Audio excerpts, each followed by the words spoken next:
মা আমাকে একটু গুড় দাও তো। তো সরু চাকলি খাওয়া তো হয়ে গেছে, আবার গুড় নিয়ে কি করবি? চুমুক দিয়ে খাবো। ও মা দাও না। তাহলে আমাকেও দিতে হবে। ও কাকিমা, দরজা খোলো, আমি পল্টু। দাঁড়া, যাচ্ছি। আমাদের বাড়িতে ভালো মন্দ রান্না হলেই পল্টু ঠিক গন্ধ পেয়ে যায়। ও মা, ওকে অল্প করে গুড় দেবে, নাহলে সব খেয়ে নেবে। মার খাবি কিন্তু তুই এবার। সবসময় ওরম কেন বলিস ওকে? नमस्ते आंटी जी। ও মিন্টু এসেছে। आय आय, तुम भी आओ। পিঠা খাएगा? ये आंटी जी मुझे पीने का बात क्यों कर रही है? আমার মা করেছে তো। এ নাও, মা দুধ পুলি পাঠিয়েছে। বাবা, তোর মায়ের এত তাড়াতাড়ি পিঠে হয়ে গেল। আমি তো সবে পিঠে মুড়ছি। আয়, একটু সরু চাকলি আর পাটিসাপটা খেয়ে যা। কই দুধ পুলি, আমায় দাও। কেন?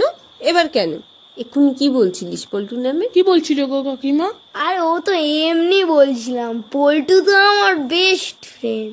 হ্যাঁ, সেই তো। ये सरू चाकली किया होता